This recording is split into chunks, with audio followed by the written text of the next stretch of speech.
Le président du FASO, son Excellence Michel Kafando, est de retour au pays après avoir pris part au 46e sommet ordinaire de la CEDEAO au Nigeria.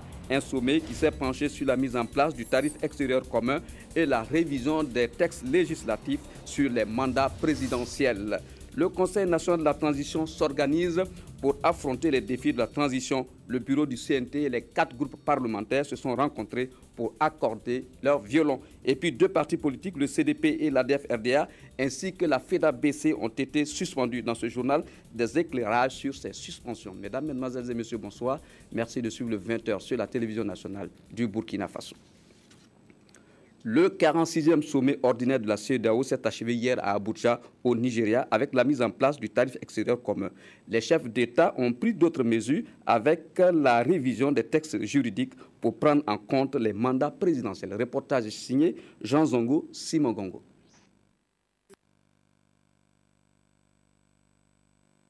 Ce 46e sommet des chefs d'État et de gouvernement de la CEDEAO restera dans les annales de l'organisation.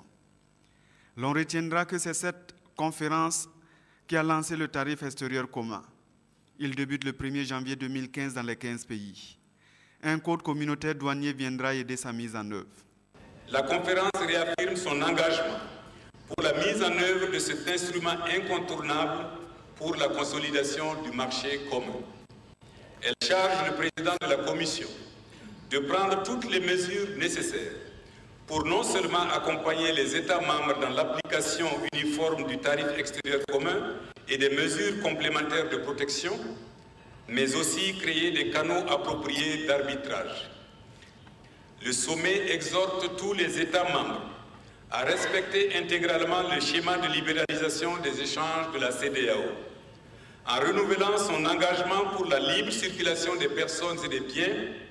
Le sommet les invite également à continuer à veiller à l'application des protocoles élaborés en la matière. C'est au cours du sommet que les chefs d'État, inspirés certainement par la situation au Burkina, ont décidé de revoir les textes juridiques, notamment sur les mandats.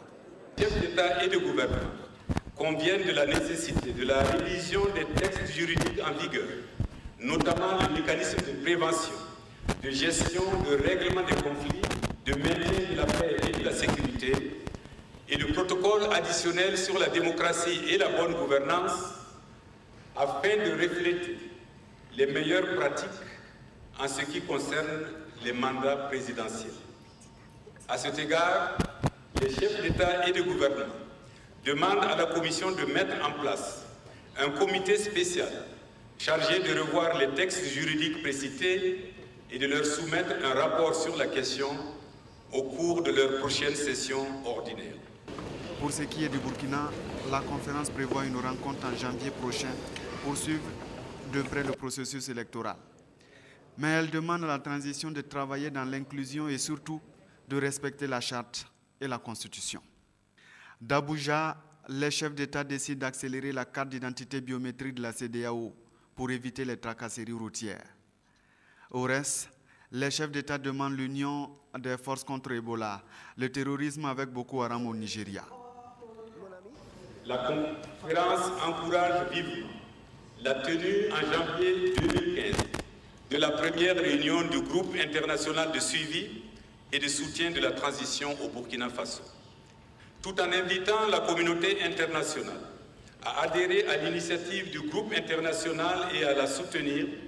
La conférence réitère son appel à l'endroit de tous les partenaires afin qu'ils accompagnent les efforts du Burkina Faso vers la tenue d'élections libres, crédibles et transparentes en novembre 2015. La conférence a décidé de prolonger sa force en Guinée-Bissau de 6 mois jusqu'en juin 2015 et de conserver John Dramani Mahama à la tête de la présidence en exercice pour 1 an.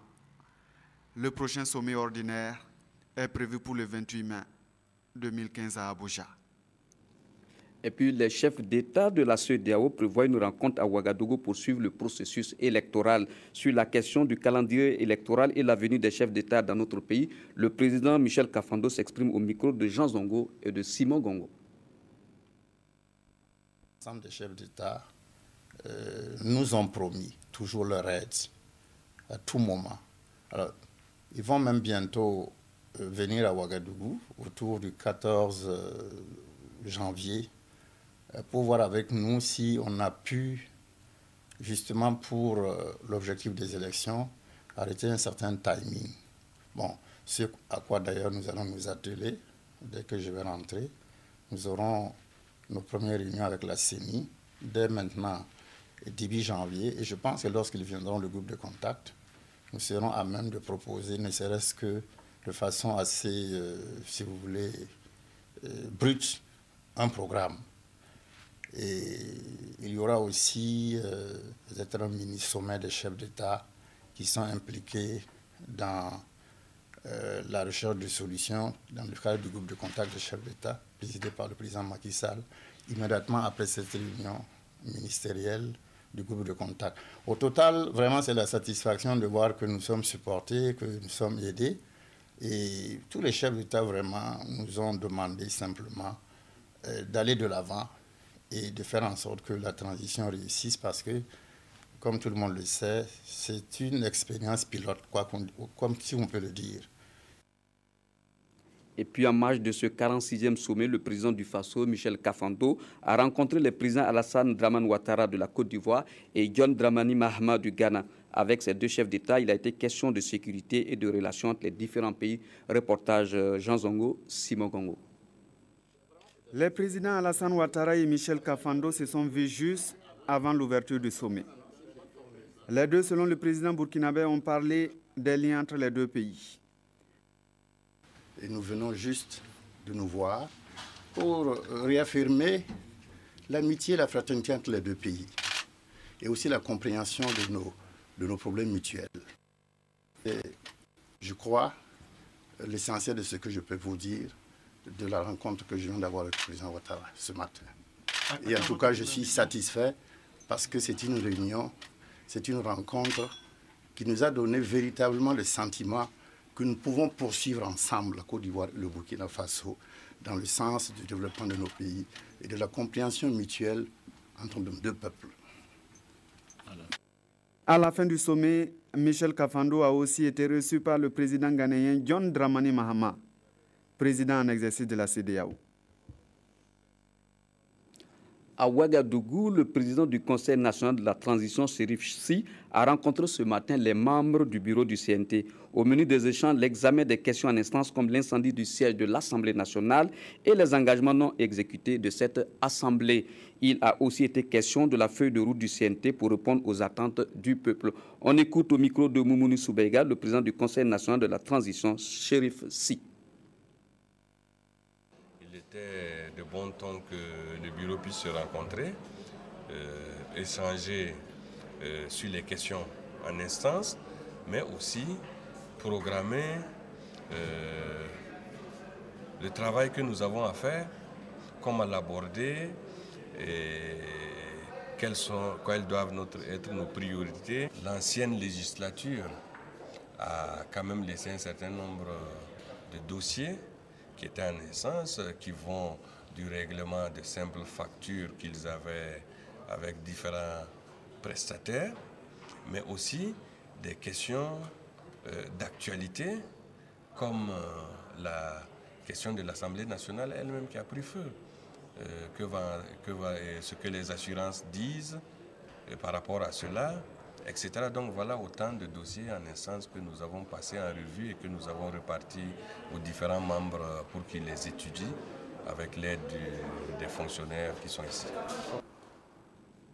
Et puis, le Conseil national de la transition s'organise et se concentre pour plus de convergence des points de vue pour mener à bien le travail législatif.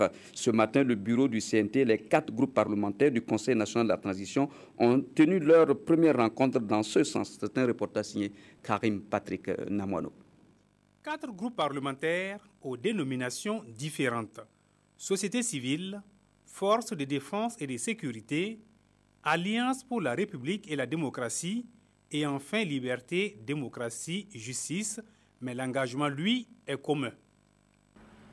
Il y a les réformes institutionnelles, il y a beaucoup de dispositions à prendre pour entrevoir le futur. Je pense notamment à la restauration d'une justice, d'une éthique et aussi à le développement économique, social, culturel.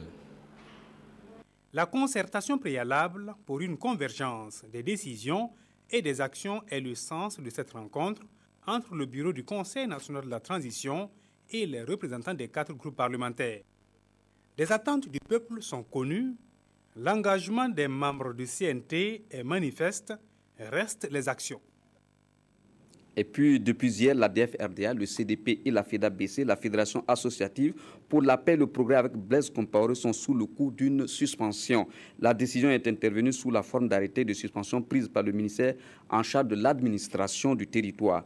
Une décision motivée par la violation de la loi sur la charte des partis politiques et celle sur la liberté d'association. Pour les autorités de la transition, il s'agit de mesures conservatoires en vue de préserver la paix sociale au Burkina Faso. Plus de précisions avec Jérémy Koulibaly. En suspendant l'ADF-RDA, le CDP et la Fédération associative pour la paix et le progrès avec Blaise Compaoré, le ministère en charge des libertés publiques estime être dans son bon droit, celui de prendre des mesures conservatoires en vue de préserver la paix sociale et l'ordre public. Au regard de ce qui est arrivé avec l'insurrection populaire des 30 et 31 octobre, et au regard de ce qui s'est passé par la suite, vous avez suivi qu'il y a eu demande de pardon.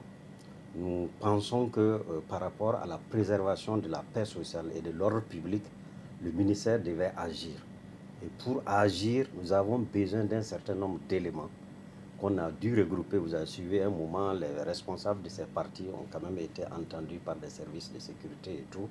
Et nous avons suivi aussi qu'en dépit de la demande de pardon qui a été développée, des activités continuaient à se mener. Et pour préserver la paix sociale, le ministère a pris la décision de donc suspendre les activités de ces formations politiques et de cette association.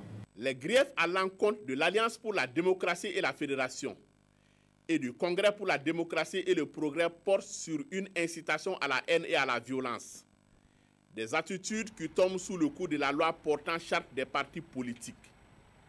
Idem pour la FEDA-BC qui, elle, est jugée en porte-à-faux avec la loi portant liberté d'association au Burkina. Voilà les fondements juridiques des arrêtés de suspension tels que présentés par les ministères en charge de l'administration du territoire. Pour les autorités de la transition, ces mesures de suspension ne s'inscrivent pas dans une logique de chasse aux sorcières. Nous n'agissons pas sur le ressentiment politique ou l'émotion de considérer que c'est des antagonistes, donc il faut carrément détruire tous les autres. J'écoute souvent des gens qui s'expriment et tout là, mais il est bon qu'on fasse la part des choses. Ici, c'est sur des faits, sur des éléments de preuve, sur un ensemble de données vérifiables, documentées, que le ministère agit. La durée de la suspension, selon les termes de la loi, ne peut excéder 3 mois pour les partis et formations politiques. La FEDA-BC, elle, pourrait bien être suspendue ad vitam aeternam, puisque le législateur n'a fixé aucune limite dans le cas d'espèce. Dans tous les cas, les structures concernées ont la possibilité de contester cette décision devant le juge administratif. Il est évident que c'est leur droit d'attaquer ces arrêtés-là. Mais si le juge dit que le MATDS fait un abus d'autorité ou nous ne sommes pas dans la légalité par rapport aux actes pris, nous allons prendre acte et puis corriger. Mais ce qui est sûr, il est important que ça se règle sur cette base-là. Parce que nous avons frôlé la catastrophe, même si on déplore effectivement beaucoup de pertes en vie humaine. Il y a des familles qui continuent toujours de penser les plaies et tout. Mais il faut que, avec cette transition-là, on renoue avec un véritable état de droit. Il n'est pas dit que les lois n'existaient pas. C'est parce qu'à un certain niveau, elles n'étaient pas appliquées. Contacté par la rédaction, le CDP et l'ADF-RDA ne souhaitent pas pour l'instant commenter la décision de suspension qui les frappe. De sources proches de la direction de l'ADF, Le parti de l'éléphant serait disposé à ne pas faire usage de son droit de contestation devant les juridictions. Et puis le Parti pour le développement et le changement PDC s'implante à Tougan dans le Sourou. La présidente et fondatrice du parti, Sarah Seré-Sérémé, a été accueillie en grande pompe hier dimanche dans son fief. Elle est allée présenter son parti à la population et demander la bénédiction de ses parents. C'est un reportage signé Nayagdo Paul Sawadgo. La présidente du PDC, le Parti pour le développement et le changement, signe un retour triomphal à Tougan. Sur le chemin de retour dans son fief, Sarah Seré-Sérémé a marqué 3 escales. D'abord à Yaba dans le Nayala, où elle a été accueillie par une foule immense, puis à Sara et à Kassa dans le Sourou. Après ces moments d'intense communion avec ses militants et sympathisants de ces 3 localités, la présidente du PDC est accueillie en grande pompe à Tougan dans son fief natal. Sarah Seré-Sérémé est allée dire merci à la population du Sourou pour son soutien et demander la bénédiction de ses parents. Je remercie cette population, ces jeunes, ces femmes, ces anciens, tous ceux qui sont sortis pour vraiment cet accueil et pour me souhaiter la bienvenue politiquement parce que beaucoup d'encre ont coulé, beaucoup de choses ont été dites. Entre-temps, il était même dit que je ne pouvais pas retourner chez moi alors qu'on m'attendait les 2 pieds joints. Nous avons quitté le Sourou politiquement dans les conditions que tout le Burkina et même le monde entier a suivi. Aujourd'hui, nous revenons politiquement avec un autre parti politique qui a participé au changement que nous avons constaté au Burkina Faso. Les populations du Sourou sont restées fidèles à leurs anciennes députées, à leurs filles, et j'espère pouvoir toujours honorer cette confiance qui m'a été portée. Je viens donc avant toute chose parce que je viens d'un combat que nous avons mené, certes ensemble, nous avons gagné le combat. Je pense que cela est dû aux bénédictions de mes parents. Et je reviens vers ces parents pour redemander des bénédictions pour les combats futurs que j'aurai à mener. Et les combats futurs, ce sont les élections présidentielles de 2015. Sarah Seré-Sérémé invite la population à se mobiliser autour des idéaux du parti. C'est toujours une mobilisation autour de nos idéaux, autour des valeurs que nous prônons et à chaque mot d'ordre que nous allons donner, que cette population se lève parce que nous souhaitons impacter le Burkina Faso avec un développement harmonieux et équitable. Je précise harmonieux et équitable. Des infrastructures et des investissements dans toutes les contrées de manière équitable et une égalité de chance pour tous les fils, que ce soit pour les jeunes, que ce soit pour les femmes, que ce soit pour les enfants, que ce soit pour les anciens. Et nous avons un programme à leur faire savoir. Le meeting de remerciement du PDC dans le Sourou a connu la présence des délégations régionales et provinciales venues des 4 coins du Burkina. Le PDS METBA a organisé une conférence de presse à Ouagadougou pour donner sa lecture de la situation transitoire. Le parti est satisfait des organes de transition, mais exige une déclaration du gouvernement sur sa politique générale devant le Conseil national de la transition. Le reportage de Draman Guéné. À cette conférence de presse, le PDS METBA salue la détermination du peuple insurgé et les efforts des autorités de la transition à installer les bases d'une démocratie forte. Étienne Traoré appelle par la même occasion ses militants à accompagner cet élan de démocratie. On veut revoir, on veut refonder notre démocratie, notre système démocratique de façon beaucoup plus véritable. Et nous appelons nos militants, tous ceux qui ont des intelligences à apporter pour que ce tournant-là réussisse. Donc c'est la raison pour laquelle nous sommes dans le gouvernement, nous sommes au niveau de CNT, c'est pour amener notre contribution à ce grand changement historique qu'on n'a pas le droit de rater. Et c'est pour ça que nous insistons notamment sur la stabilité des institutions. Une des forces de Blair comparées dans le passé, c'était qu'avec lui, il y avait la stabilité.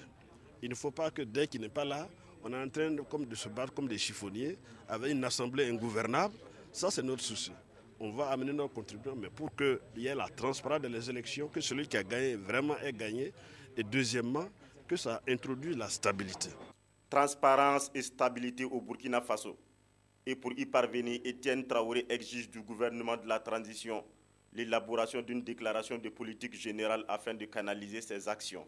Comme il y a le CNT, c'est tout à fait normal que ceux qui dirigent le pays, le gouvernement, aillent devant le CNT pour dire comment ils vont conjuguer les différentes actions pour que nous allions vers les élections. Actualité oblige, le premier vice-président du parti des bâtisseurs se prononce sur les récentes suspensions du CDP, de l'ADF-RDA et de la FEDAP-BC. La révolution qui a été initiée le 30-31 n'est pas allée jusqu'à son achèvement. Parce que quand la révolution devait avoir son achèvement, ça veut dire que tout l'ancien système devait être finalement débouté, ça devait aller jusqu'au bout. Le ministre va s'exprimer, je souhaite peut-être qu'il s'exprime davantage, mais je pense qu'il ne peut pas peut-être livrer toutes les informations. De toute apparence, il s'est référé à la charte des partis pour dire qu'un certain nombre d'organisations politiques ou d'organisations de la société civile comme la FEDAC ne jouaient pas leur rôle au regard de ce qui est écrit dans la charte des partis politiques. Ce n'est pas une décision arbitraire dans la mesure où ça vise des textes. Dans la suite des activités du parti, une journée d'hommage est dédiée au premier président du parti, Amma Arba Diallo, disparu peu avant les insurrections. Une minute de silence est observée à sa mémoire et à celle des martyrs de la Révolution. Le comité permanent inter-État de lutte contre la sécheresse dans le Sahel SILS a réuni à Koudougou du 26 au 28 novembre 2014 les conseils nationaux de sécurité alimentaire des États membres pour des échanges autour des questions de lutte contre la faim et la pauvreté. Il a entendu de ces discussions des recommandations qui vont permettre de relancer les dispositifs nationaux de suivi des politiques et stratégies de sécurité alimentaire et nutritionnelle dans l'espace sahélien. C'est un reportage signé Jonas Wemba. Les conseils nationaux de sécurité alimentaire de 7 États membres du comité permanent inter-État de lutte contre la sécheresse dans le Sahel, dont le Burkina, le Sénégal, le Mali se concertent ici à Koudougou pour donner un souffle nouveau dans les politiques et stratégies agricoles et de sécurité alimentaire qu'ils ont initiées depuis 2008. Cette démarche est consécutive à la longue léthargie observée dans l'exécution de ces dispositifs nationaux et qui vise à lutter contre la faim et la pauvreté en Afrique de l'Ouest. L'objectif visé, c'est qu'en fait, une fois que ces dispositifs sont mis en place, que les États eux-mêmes prennent en charge les dispositifs et les fassent fonctionner et les fassent animer, même s'il n'y a pas de projet qui puisse les soutenir. Et je pense que c'est ce qui a manqué en fait pendant cette période de léthargie, là qu'on a appelée période de léthargie, où en fait il n'y a pas eu le soutien attendu de la part des États. Et nous aussi, au niveau régional, il y avait des contraintes financières qui ont fait que, pendant cette période-là, on n'a pas pu apporter tout le soutien et l'accompagnement nécessaire qu'on devrait faire à ces États. Les dispositifs nationaux de suivi et évaluation permettent de mesurer les performances des États en matière d'atteinte des objectifs fixés par les politiques et les stratégies de résilience des couches vulnérables. Et cette rencontre est une occasion pour les participants de faire le bilan des activités menées depuis 2012 et de trouver des solutions et des axes d'amélioration de ces dispositifs nationaux. Et puis l'Agence burkinabé de normalisation de la métrologie et de la qualité a organisé le 15 décembre 2014 un atelier de sensibilisation sur la normalisation. Il s'agit d'informer les différents acteurs du bâtiment, des travaux publics et des produits alimentaires sur les normes existantes au plan national et international. Reportage signé Amadine Lalsaga, Évariste Kombari. Le bâtiment et les travaux publics, les produits alimentaires doivent, dans leur fabrication et leur conception, respecter les normes nationales et internationales en matière de qualité. L'Agence burkinabé de normalisation de métrologie et de qualité, ABNorm, est la structure qui veille sur la qualité au Burkina Faso. Elle a initié un atelier de formation des différents acteurs intervenant dans le domaine du BTP et dans la fabrication des produits alimentaires. Au niveau troupe national, on a pu élaborer jusqu'à 313 normes. Mais maintenant, une chose est d'élaborer les normes, une autre chose est de les appliquer. Donc, pour permettre aux acteurs de pouvoir appliquer aisément ces normes, il est bon que ces mêmes acteurs puissent avoir l'information sur d'abord l'existence de ces normes, mais aussi sur le contenu de ces normes. Donc cela leur permettra et de pouvoir quand même maîtriser ces normes et de les appliquer sans problème. Après Ouagadougou, la BNORM mettra le cap sur Bobo-Dioulasso, où elle envisage également renforcer les capacités, mais surtout sensibiliser les différents acteurs sur la nécessité du respect des normes de qualité. Et puis le président de l'Union nationale des producteurs de coton du Burkina Faso a tenu une rencontre d'information ce lundi 15 décembre 2014 avec les membres de son union. M. Karim Traoré tenait à répondre aux nombreuses accusations faites par certains producteurs de l'or blanc. Reportage signé Ali Traoré. Cette rencontre d'information de l'Union nationale des producteurs de coton du Burkina est une occasion pour Karim Traoré et ses collaborateurs de tirer les choses au clair. Après une rencontre de certains cotonculteurs tenue le samedi 13 décembre dernier qui accuse Karim Traoré de malversation, le président de l'UNPCB tenait à rectifier le tir. Par rapport à ces accusations, la politisation de l'UNPCB, l'UNPCB est une organisation paysanne, mais apolitique. On dit bien l'UNPCB est apolitique. Mais il n'est pas interdit à un individu, personnellement, de faire la politique. Donc, tous ceux qui ont déclaré ceci aussi sont dans des bords politiques. Donc, le président que je suis, j'ai mon bord politique. Et l'UNPCB ne m'interdit pas de faire la politique, mais l'organisation est apolitique. Ça, c'est un. Par rapport au détournement, nous pensons que les accusations faites sur le détournement d'achat de parcelles, c'est des parcelles de l'UNPCB. Et ce n'est pas des parcelles de Karim Traoré. Nous avons une vision.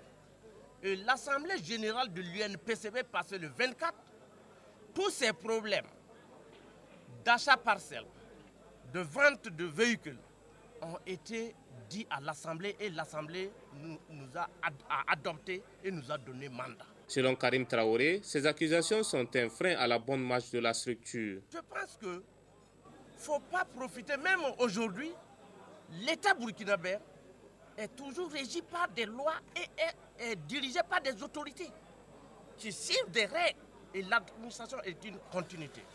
Et nous pensons qu'il faut que ceux qui veulent mélanger ou qui ont soif du pouvoir de l'UNPCB ou qui croyaient que l'UNPCB allait sombrer aujourd'hui, ils voient une émergence de l'UNPCB, doit suivre des textes pour venir à la tête de l'UNPCB. Il faut noter qu'au début de cette rencontre, l'atmosphère était tendue entre certains membres et le président de l'Union. Mais après des échanges, les choses ont fini par rentrer dans l'ordre.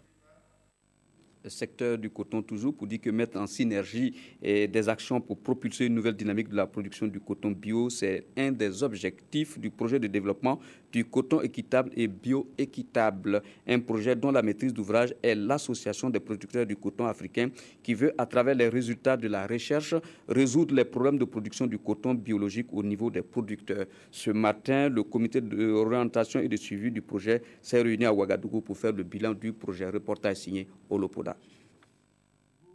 L'APROCA, l'Association des producteurs de coton africains, fait le bilan des activités de la recherche dans le domaine du coton biologique.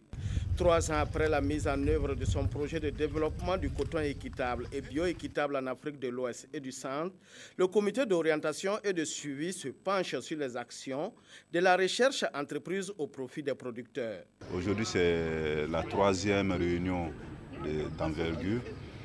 Elle permet de tirer un bilan, de faire un état de lieu et de faire des projections. Et ça, c'est beaucoup important pour un système qui vient d'être commencé. À travers ce coton, ce projet, il a donné la possibilité aux producteurs de côtoyer le marché international et de dénicher des niches pour pouvoir commercialiser en fait eux directement ce produit-là. Et je pense que c'est quelque chose de louable et il faut accompagner ce genre d'initiative. Institutions chargées de la recherche cotonnière, partenaires techniques et financiers et producteurs de coton venus du Bénin, du Sénégal, du Mali et du Burkina Faso ont 48 heures pour formuler une feuille de route en vue des activités de recherche pour la campagne à venir. Il est question ici de mettre en synergie les résultats du programme de recherche du projet avec les autres initiatives existantes sur le coton bio. Le coton biologique, comme vous le savez, on n'emporte pas de l'engrais chimique, tout est naturel. Et donc cette production demande beaucoup quand même de contribution physique et aussi de l'amélioration du rendement et aussi à ses exigences dans le cadre de sa certification. C'est pour cela qu'il est bon pour l'ensemble des 4 pays et les chercheurs aussi qui sont ici présents de pouvoir voir comment nous allons améliorer cette production, dans quelles conditions, avec les changements climatiques, comment nous allons pouvoir produire ce coton biologique et que ça soit rentable aux producteurs qui le produisent. C'est la 3e réunion du comité d'orientation et de suivi du projet. Un projet financé par l'Agence française de développement qui vise à faire bénéficier aux producteurs de coton des avantages du commerce équitable et de la culture du coton biologique. La finalité est de promouvoir le coton africain sur le marché mondial à travers l'amélioration de sa compétitivité. Le 18 décembre 2014, le ministère de l'Action sociale et de la solidarité nationale procédera au lancement de la 10e édition du mois de la solidarité. Pour en parler, le ministre et ses collaborateurs ont rencontré la presse hier 15 décembre. C'était en présence de Yolande Lompo. Sociale qui constitue une richesse à cultiver et à entretenir individuellement et collectivement. Pour mieux ancrer ces valeurs au sein de la population, au ministère de l'Action sociale et de la solidarité nationale, l'on se fixe comme objectif à cette 10e édition du mois de la solidarité d'apporter un soutien psychosocial aux personnes ayant eu des séquelles irréversibles et aux familles des personnes ayant perdu la vie pendant l'insurrection populaire des 30 et 31 octobre 2014. De mobiliser des ressources matérielles et financières de 60 millions environ au profit des personnes et groupes vulnérables et ou défavorisés. Et enfin, de vulgariser la Charte nationale de solidarité et les vertus de la solidarité auprès des populations. Les activités de cette 10e édition seront lancées le 18 décembre 2014. Mais bien avant, face à la presse, Nicole Angelina Zan dresse un bilan.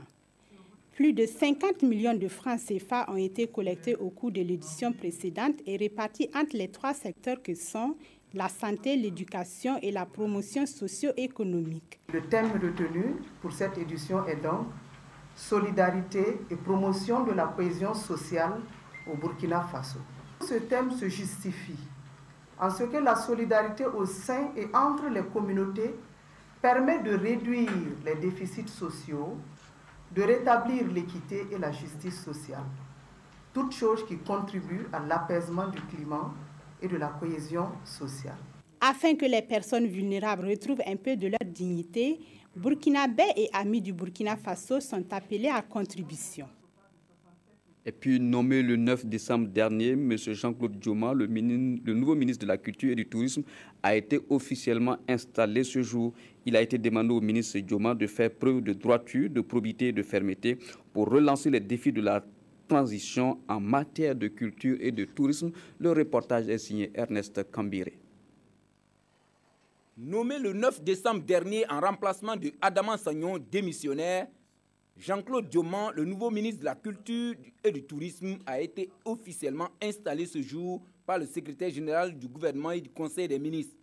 Je vous déclare solennellement installé dans les fonctions de ministre de la Culture et du Tourisme. Jean-Claude Dioma, qui prend ainsi fonction, connaît bien la maison car il occupait avant sa nomination le poste de secrétaire général du département.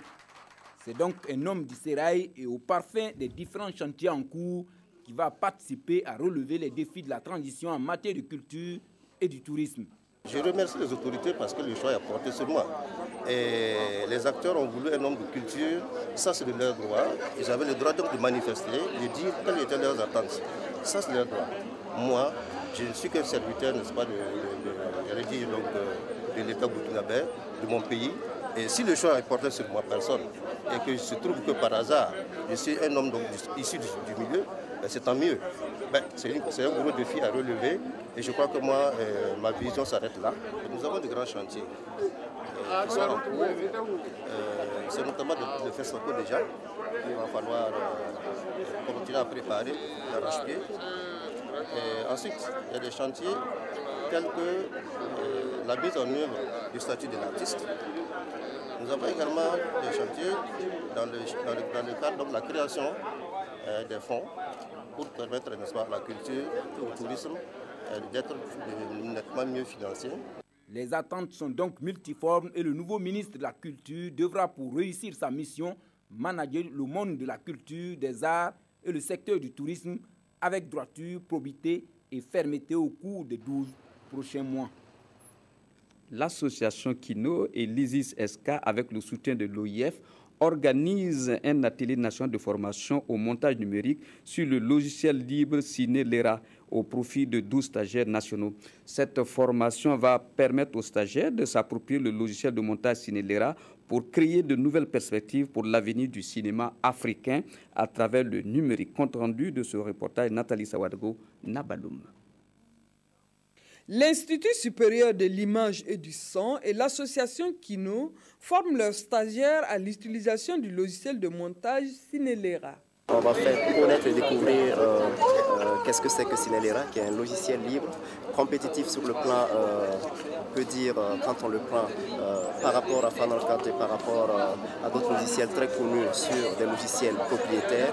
Il a presque les mêmes composantes, il a presque les mêmes outils et on se dit mais pourquoi ne pas se l'approprier, pourquoi ne pas permettre aux jeunes de se l'approprier, surtout qu'ils n'écoutent rien et qu'il n'est pas à vendre. L'intérêt de cette formation pour les jeunes est à un double niveau. Le premier, c'est que ces jeunes vont s'approprier un logiciel de montage numérique qui va permettre à tous ceux qui se sont appropriés cet outil-là de pouvoir être performants lorsqu'il va s'agir de montage. Le deuxième élément, ces jeunes qui seront formés vont être le relais pour former tous ceux qui viendront après. Parce que nous avons mis cette technique-là de faire que les gens deviennent de plus en plus experts dans un certain nombre de domaines pour venir suppléer ou aider ceux qui sont déjà sur le chantier et qui n'ont pas le temps de faire des formations. Cette formation est la deuxième du genre après celle organisée au FESPACO 2013. Pour le ministre en charge du développement et de l'économie numérique, son département mesure l'importance d'une telle formation. Nebila Amayaro a salué le partenariat qui existe entre l'Organisation internationale de la francophonie, l'ISIS et l'association Kino. Il a invité les participants à tirer profit de la rencontre d'échange et de partage afin que l'utilisation du numérique renforce davantage la présence du Burkina sur la scène mondiale. Voilà, c'est la fin de votre journal. Merci de l'avoir suivi. Je vous souhaite une agréable nuit. Je serai là dans quelques instants à 22h15 pour d'autres actualités. Merci, au revoir et à tout à l'heure.